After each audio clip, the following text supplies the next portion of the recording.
Good morning sir. चलेंगे पाकिस्तान।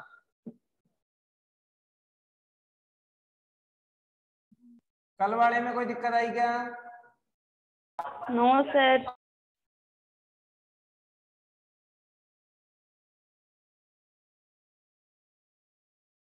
देखो हमने यहां तक देख लिया था कि पड़ोसी देश कौन कौन से थे और वहां क्या क्या घटनाक्रम था, और इसमें हम ये भी देख चुके थे कि नेपाल और भूटान, है ना, कैसे राष्ट्र थे और उनसे हमारे क्या संबंध थे, किस तरीके का मामला था।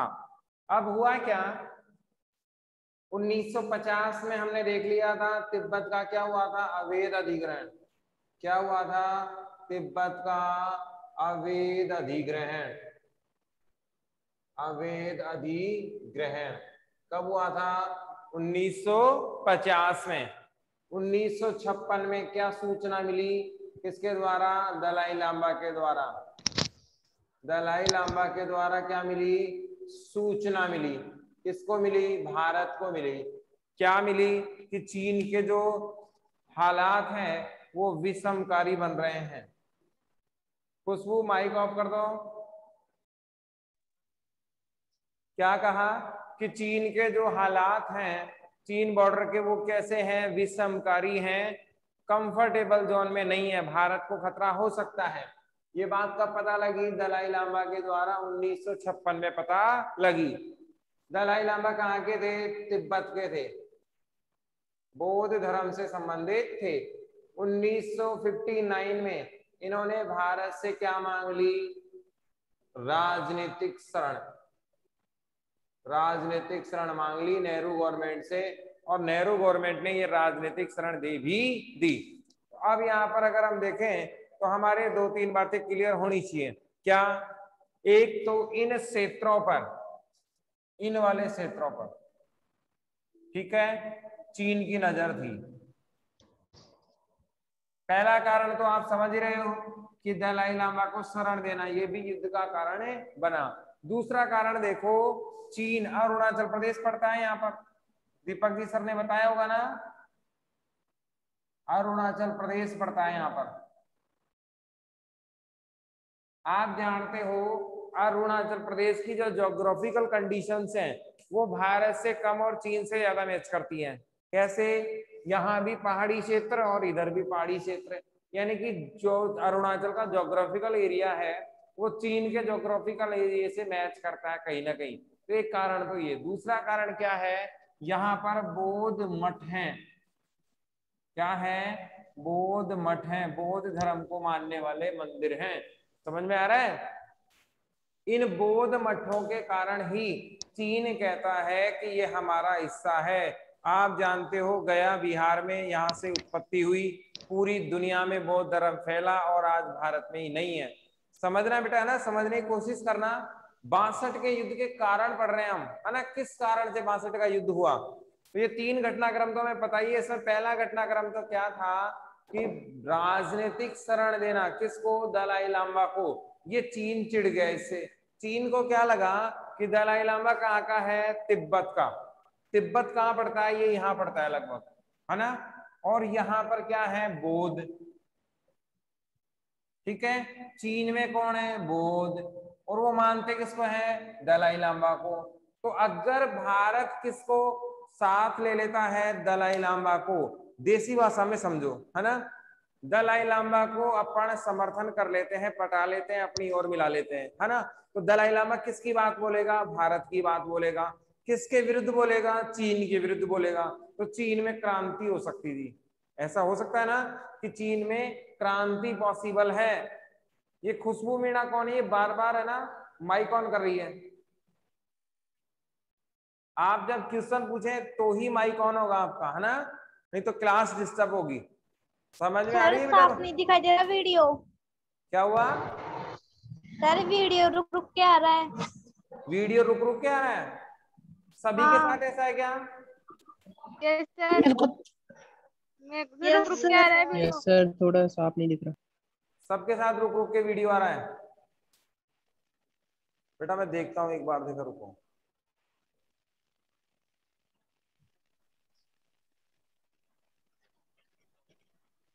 अभी देखो आप,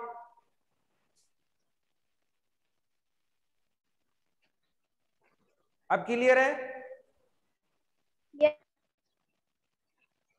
यस सर, पर बोर्ड साफ नहीं दिखाई दे रहा। ठीक है, देखो ये मामला समझ में आया कि दलाई लामा को किस ओर मिला लेते हैं अपन, अपनी ओर मिला लेते हैं। तो दलाई लामा को जैसे ही अपनी ओर मिलाएंगे तो ये किसके गुरु थे? बुद्धों के गुरु थे, और बुद्ध चीन में बहुत ज्यादा है। तो अगर दलाई लामा चीन के विरुद्ध कोई बात करते हैं भारत के कहने पर, तो बुद्ध विरोध कहाँ करेंगे? चीन में। तो भारत तो बिना लड़े ही लड़ाई जीत जाएगा। ये बात किसके समझ में नहीं आई बताओ? तिब्बत के कौन है? बौद्ध धर्म गुरु, नाम क्या है? दलाई लामा है। कहाँ के रहने वाले हैं? तिब्बत के। तो तिब्बत में भी कौन है? बुद्धिस्ट। चीन में भी कौन है? बुद्धिस्ट। और दलाई लामा के वो तगड़े फैन है, तगड़े अनुयायी है ना। और दलाई लामा जैसा कहते हैं वैसा वो मानते थे। ये डर किसको लग रहा था? चीन को लग रहा था। इसीलिए चीन ने कहा कि भारत दलाई लामा को शरण नहीं देगा, लेकिन चीन से हम डरे नहीं और सुने नहीं, और चीन की बात हमने मानी ही नहीं और दलाई लामा को शरण दे दी। तो एक तरीके से क्या है? उकसाने वाली कार्रवाई हो गई। क्या हो गई? उकसाने वाली कार्रवाई हो गई। चीन को हम एक प्रकार से मोटिवेट करने लग गए, किसके लिए? युद्ध के लिए। पहला कारण समझ में आया। दूसरा देखो, शक्ति प्रदर्शन। अब एक बात यहां पर और देख लो, है ना। अभी की तो नहीं करनी चाहिए ये बात, लेकिन अब इसके बिना मामला आगे नहीं बढ़ेगा। आप जानते हो दो गुट थे, एक तो कौन सा? सोवियत संघ, और दूसरा कौन सा था? अमेरिका। इसमें पूंजीवादी कौन सा था? अमेरिका। अमेरिका। ठीक है, अमेरिका। और ये क्या था? साम्यवाद। साम्यवादी। बहुत बढ़िया बात। चीन भी साम्यवादी था, ये ध्यान रखना। चीन क्या है? साम्यवादी। फिर इन दोनों के बीच में झगड़ा हो गया, सोवियत संघ और चीन को, है ना। किसको लेकर? एक भूभाग को लेकर। तो ये किधर चला गया? पूंजीवाद की तरफ।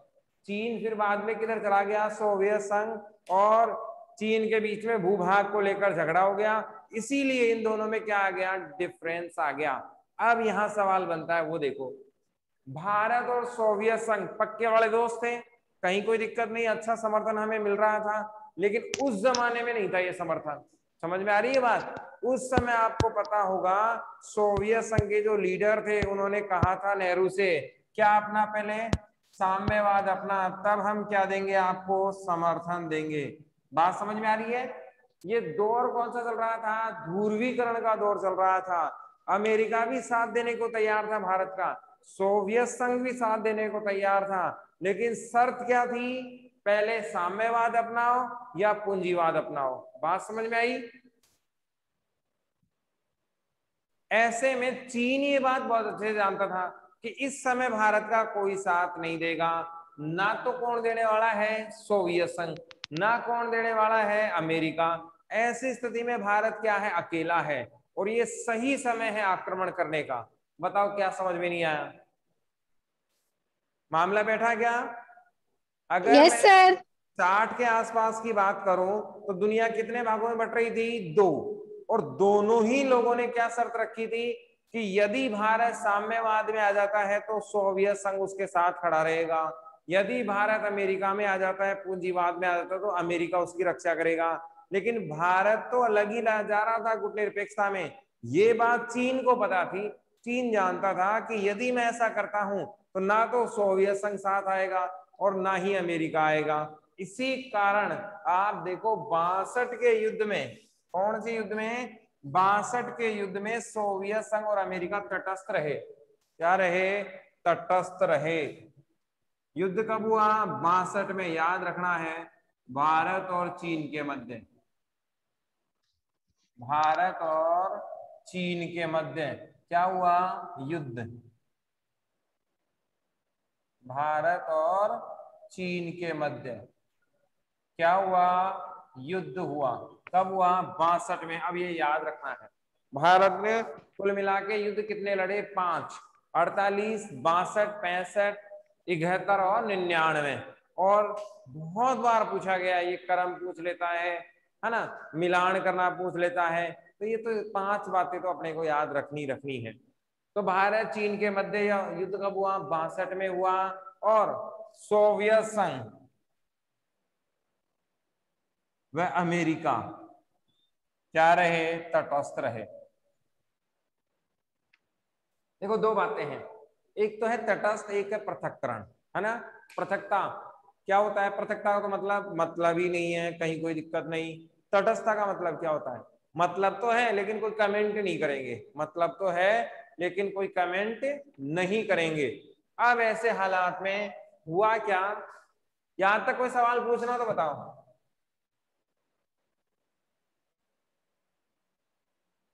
यहां तक कोई प्रॉब्लम है क्या? No sir.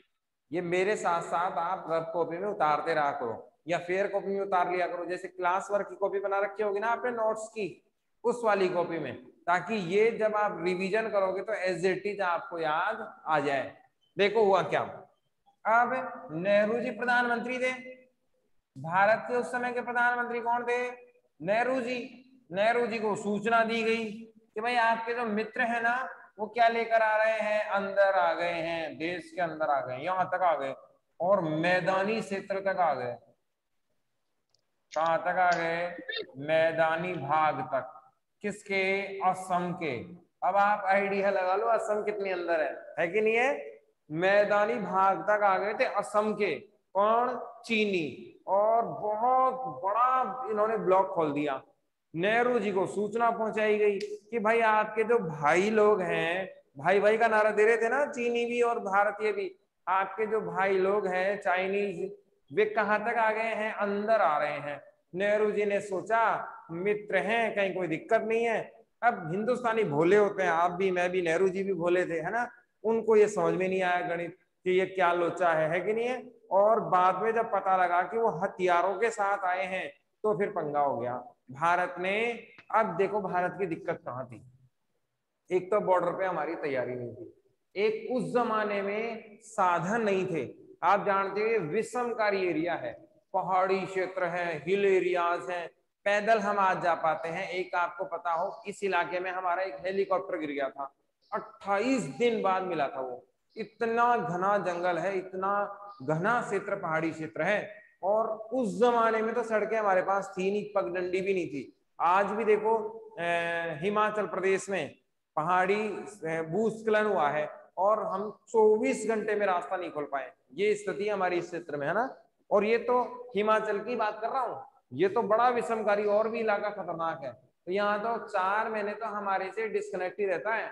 अभी अटल टनल बनी है जो कनेक्ट करने के लिए, इस वजह से हमारा रास्ता ज्यादा सुगम हुआ है। तो आप सोचो 62 के जमाने में इस इलाके में कैसे हालात रहे होंगे।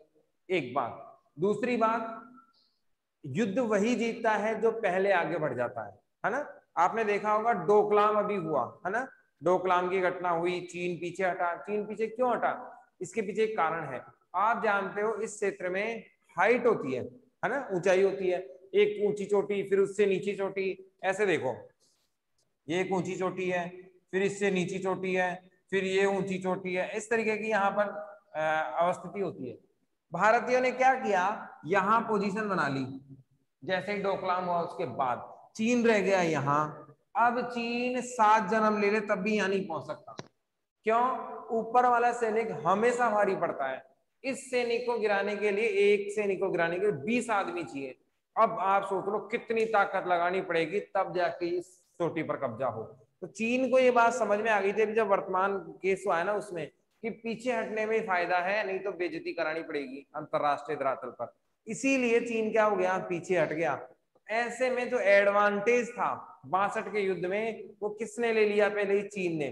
चीन उन इलाकों में जाके बैठ गया जहां से कब्जा करना इम्पॉसिबल सा हो गया। भारत वहां पहुंच ही नहीं पा रहा था, दुर्गम स्थान थे। दूसरा कारण। तीसरा कारण देखो, एक तो वो अंदर आ गए, यहां तक पहुंच गए। दूसरा कारण क्या था कि जो चोटियां थी, ऐसी चोटियां जो बहुत महत्वपूर्ण थी, उन पे चीन पहले ही जा चुका था। तीसरा कारण देखो, हमारे पास हथियार नहीं थे। हमारे पास 3 नॉट राइफल थी। कौन सी थी? 3 नॉट राइफल। ये क्या होती है? आपने दबंग पिक्चर देखी ना, उसमें आपने देखा होगा ऐसे करके वो ऐसे करके फिर एक गोली डालता है और फिर वो फायर करता है। तो ये राइफल 1 मिनट में, यानी कि आप सोचो कि आप उसमें गोली डालेंगे, नॉक करेंगे, है ना, और फिर उसमें फायर करेंगे, गोली चल भी सकती है और नहीं भी चल सकती, दोनों केसेस। गांव में आपने शादी विवाह में फायर करते हुए देखा होगा, वो यही राइफल होती है 3 नॉट। और इनके पास कौन सी थी? चाइनीज के पास ऑटोमेटिक राइफल, जो आपने टिकर दबाया नहीं 10-20 गोलियां एक साथ निकलेंगी। तो भारतीय कहाँ मुकाबला करेंगे, चाहे कितने ही वीर क्यों ना हो, कितने ही बहादुर क्यों ना हो। लेकिन सबसे बड़ी बात क्या होती है, सामने और आमने बराबर के अगर हथियार हैं तब सूरवीर दिखाने का मौका मिलता है। जब 20 गोलियां एक साथ चल रही हो तो आपकी एक गोली का कोई वहां पर समर्थन नहीं कर गया, या किसी प्रकार का वहां पर एडवांटेज आपको नहीं मिलेगा। अब ऐसी स्थिति में हम लोग, एक सबसे बड़ी चूक हमारे से ये हो गई कि यदि हम लोग फोकस करते, प्लानिंग करते, तो चीन यहाँ पहुंच रहा था, है ना, तो हम घेर सकते थे। इस इलाके में तो हम थे ही पहले से, यदि हमें पहले से ही पता लग जाता तो यहाँ से हम यहाँ पहुंच सकते थे और चीन की लाइफ लाइन को काट सकते थे। लेकिन हमारी जो प्लानिंग थी, हमारी जो नियोजन की व्यवस्था थी, हमारी जो सामरिक दृष्टिकोण था, युद्ध की जो रणनीति थी, उसमें हम पिछड़ गए। कारण क्या था? विश्वास। हमने आवश्यकता से ज्यादा चीन पर क्या कर लिया? भरोसा कर लिया। सीधे लोग थे, दिल के सच्चे थे, इसीलिए ऐसा हमने कर लिया और चीन ने इसका क्या उठाया? नाजायज फायदा उठाया। अब ये तो हो गई अपने सिलेबस की बात। अब इसका रिव्यू देखें, वास्तव में भारत हारा या नहीं। इसलिए भारत को हारा हुआ नहीं कह सकते क्योंकि चीन ने समर्पण कर दिया। चीन ने इसमें शांति का प्रस्ताव रखा। क्या रखा? शांति का प्रस्ताव। किसने रखा? चीन ने। अब ये बात समझ में नहीं आई, है ना। सवाल देखो, युद्ध किसने चालू किया? अब चीन ने। शांति का प्रस्ताव कौन ला रहा है? चीन। इसका मतलब ये क्या था? शक्ति प्रदर्शन। सवाल लिख लो, 62 का युद्ध चीन का शक्ति प्रदर्शन था। 2 नंबर का सवाल पूछेगा आपसे, तो आप क्या जवाब देंगे कि आगे बढ़कर ही तो उसने क्या किया? हमला किया और फिर पीछे भी हटे गया और उसने शांति का प्रस्ताव, युद्ध बंद का प्रस्ताव उसने रख दिया। ये बात साबित करती है कि चीन का क्या था? ये शक्ति प्रदर्शन मात्र था। बताओ क्या समझ में नहीं आया यहां तक?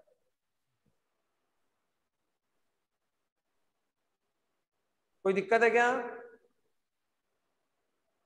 Aditi, Asha, Nikita? No sir. No sir. No sir. अब एक मजे की बात बताता हूं, इंटरेस्टिंग फैक्ट, है ना।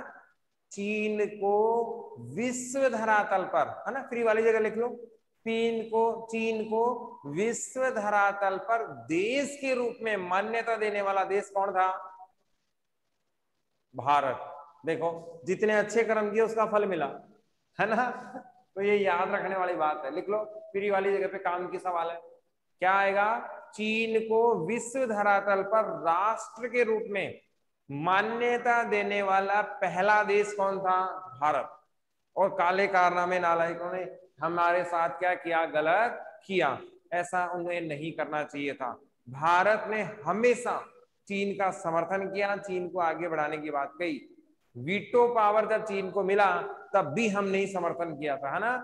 हमने कभी भी पूरी दुनिया में कभी किसी का विरोध नहीं किया।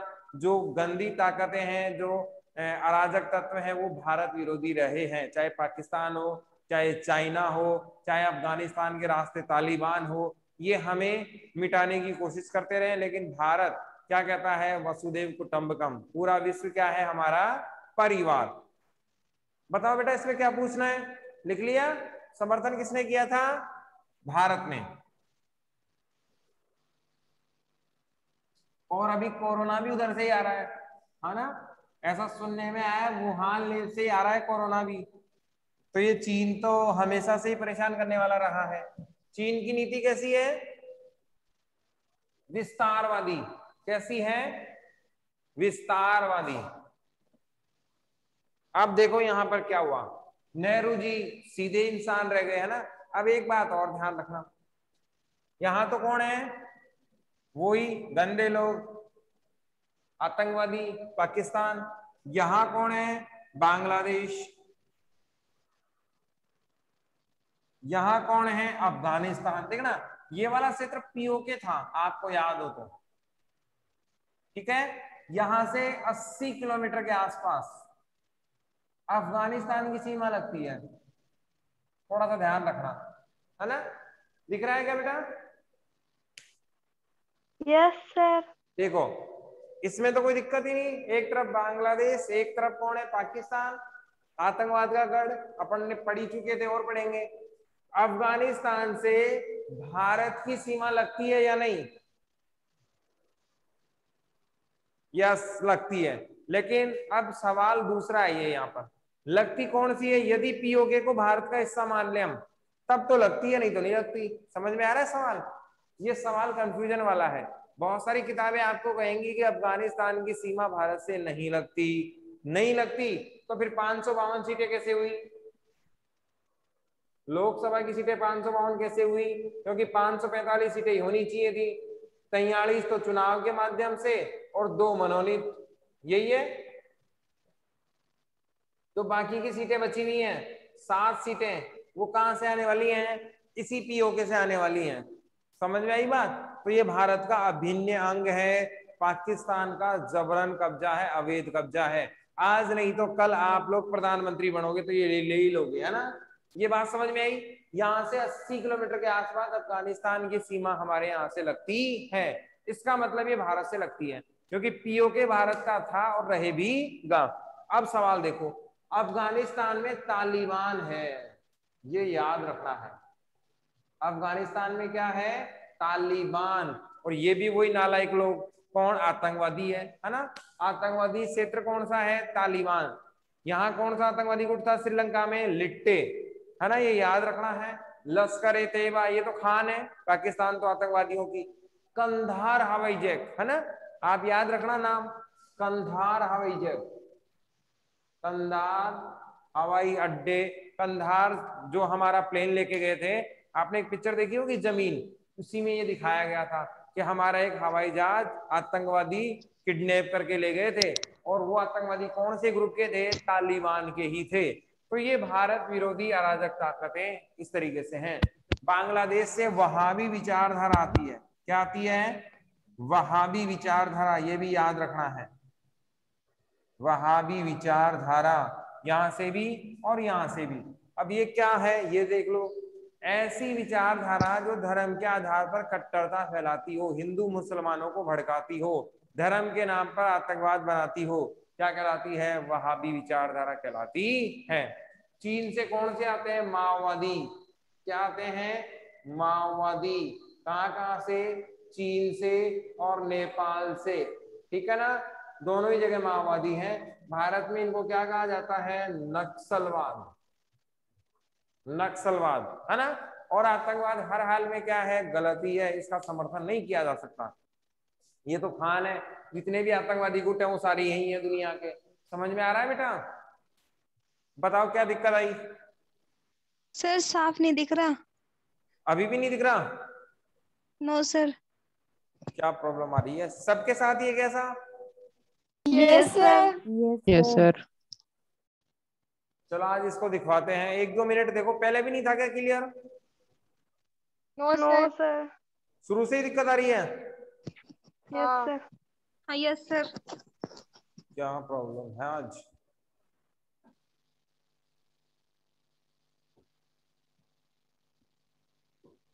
बेटा आप कंटिन्यू करो, मैं 1 सेकंड, है ना, सर को कॉल कर देता हूँ।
सर का कॉल लग नहीं रहा है ना।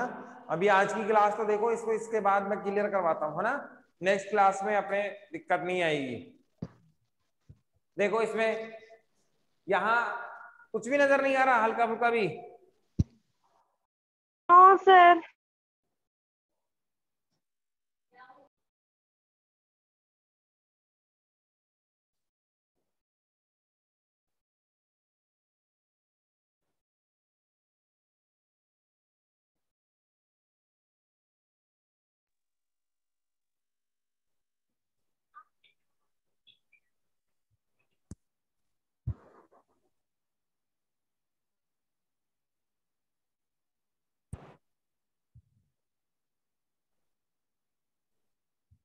बेटा ये आज की क्लास में तो नहीं हो पाएगा, सर का भी कॉल नहीं लग रहा।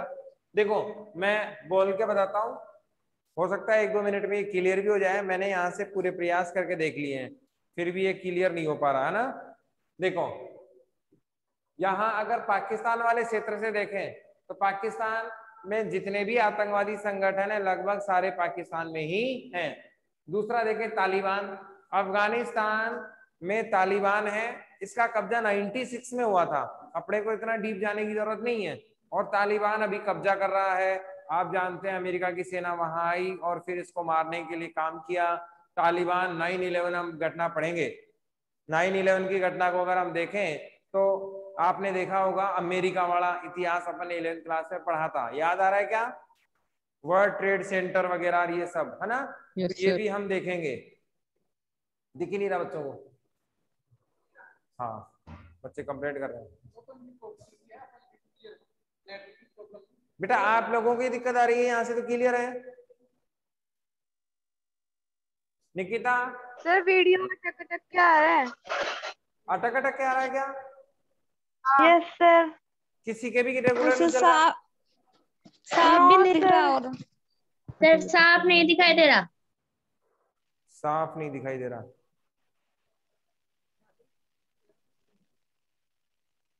बेटा यहां से तो प्रॉब्लम नहीं है।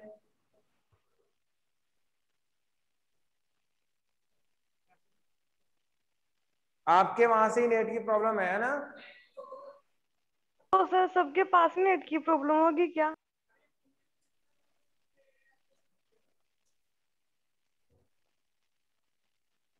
संजय सिंह बेटा कोई दिक्कत आ रही है क्या?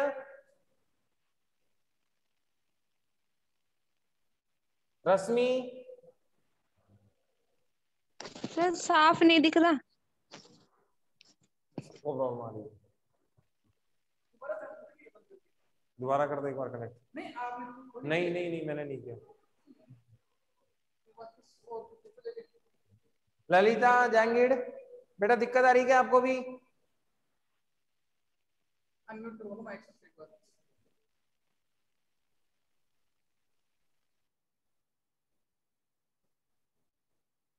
ललिता सर साफ दिखाई नहीं दे साफ नहीं दिख रहा? नो। बेटा एक बार मैं दोबारा इसको चालू करता हूँ है ना, दोबारा जोड़ लेना आप। मैं इसको यहाँ से लॉग आउट करके दोबारा करता हूँ है ना।